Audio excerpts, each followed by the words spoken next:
A charred field of wheat smolders under a bruised August sky. In August 1328, a Flemish farmer, armed with a spiked wooden club, came within arm's reach of the King of France.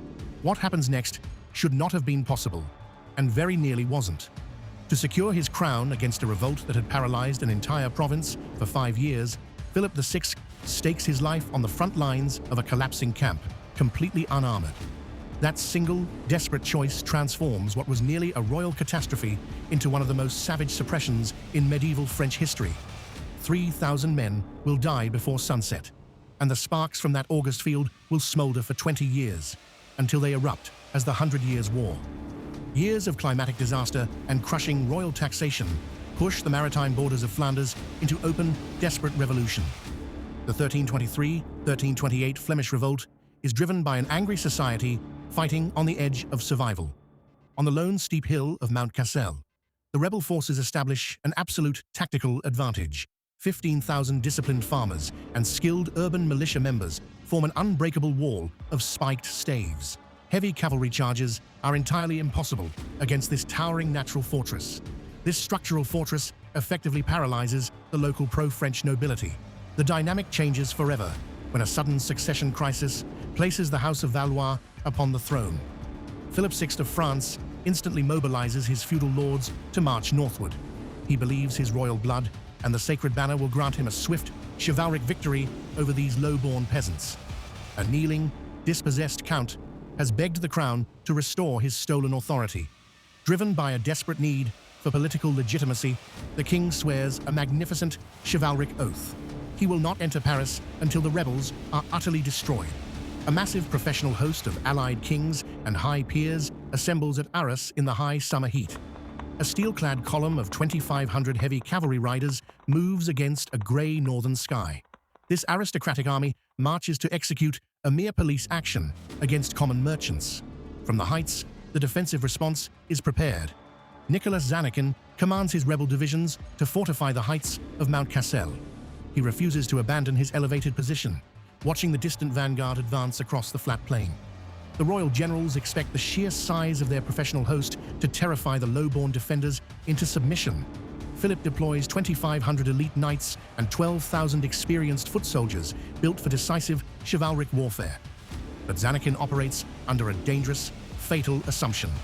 He believes the initial panic of the French forces will guarantee a total victory, allowing his men to abandon their strict discipline. He watches the glittering white silk pavilions of the aristocratic camp spread across the valley floor. The tactical trap is silently set on the slopes. The war becomes irreversible when the French king unleashes a brutal, scorched earth campaign across the countryside. A thick plume of black smoke rises from burning fields, reaching the very gates of Bruges.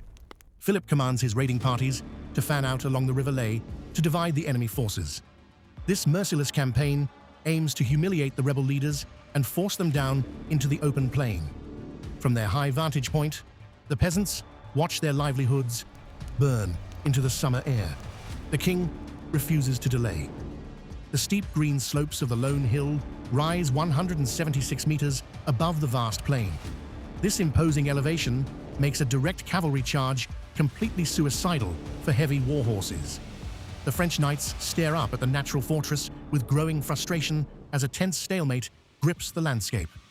Philip cannot afford a prolonged siege with English intervention looming on the horizon. The terrain itself dictates the agonizing terms of engagement. Neither commander can afford to yield the initiative. The atmosphere grows suffocatingly tense.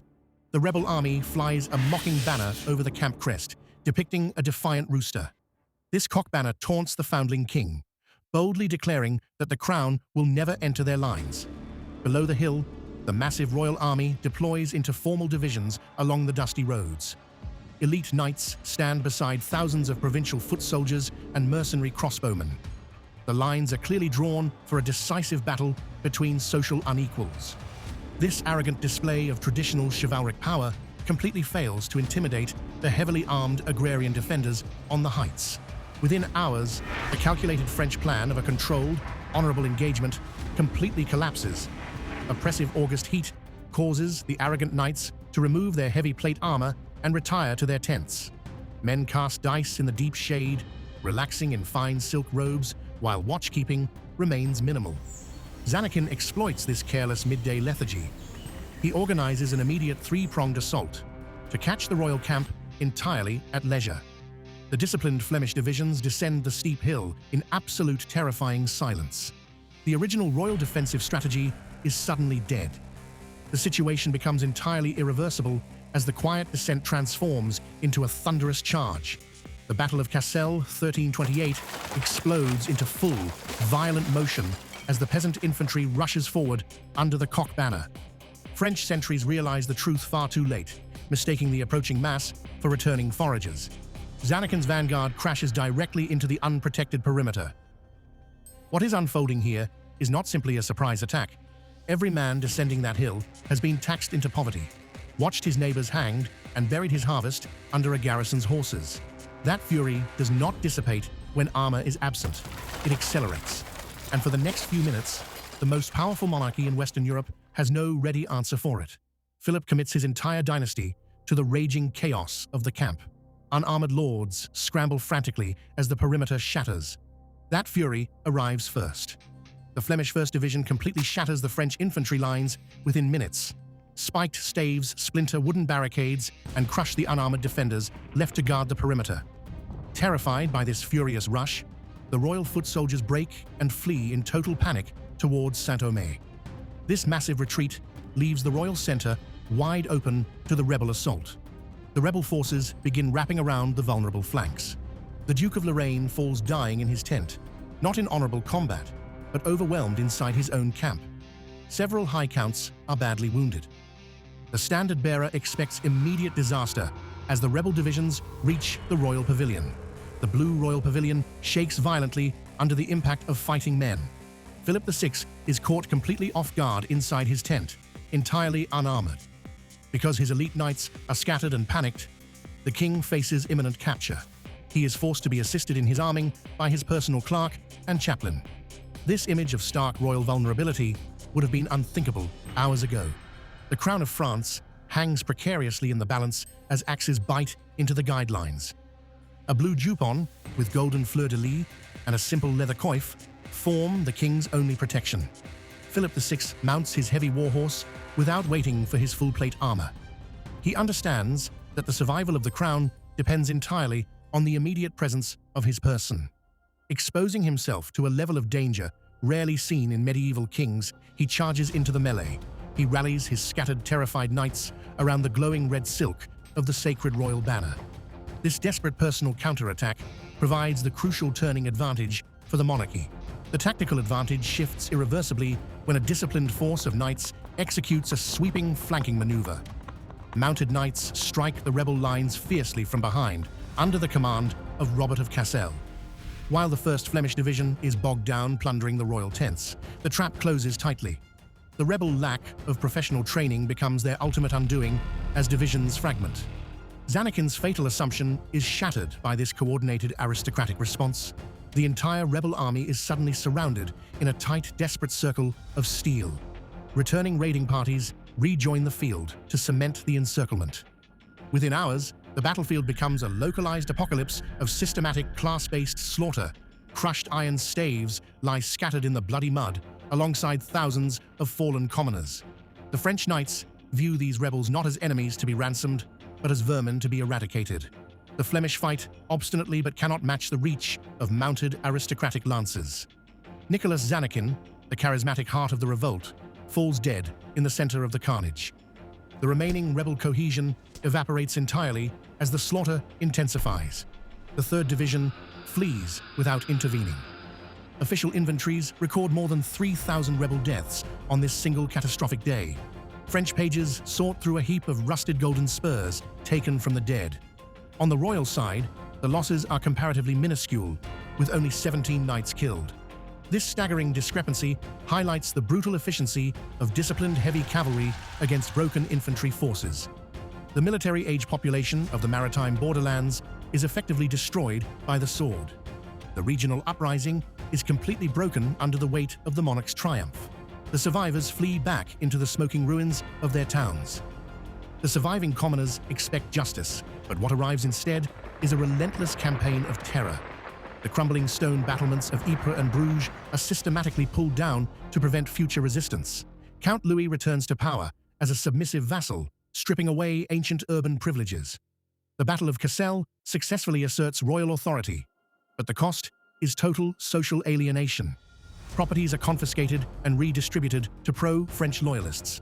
A deep, permanent hatred takes root across the devastated Flemish landscape. The political shockwave reaches the highest levels of urban leadership. Could the horrific violence of this regional suppression have been avoided if the monarchy had chosen mercy over systematic slaughter? Severed hands lie on a Paris scaffold before the mayor of Bruges is brutally executed for high treason. Willem de Deakin suffers ritualistic cruelty to symbolize the absolute failure of urban guild leadership. The Crown intends this public execution to serve as a permanent warning to all merchants. This terrifying display of absolute royal power seals the immediate regional settlement with blood. Yet the economic ties to foreign powers remain entirely unbroken.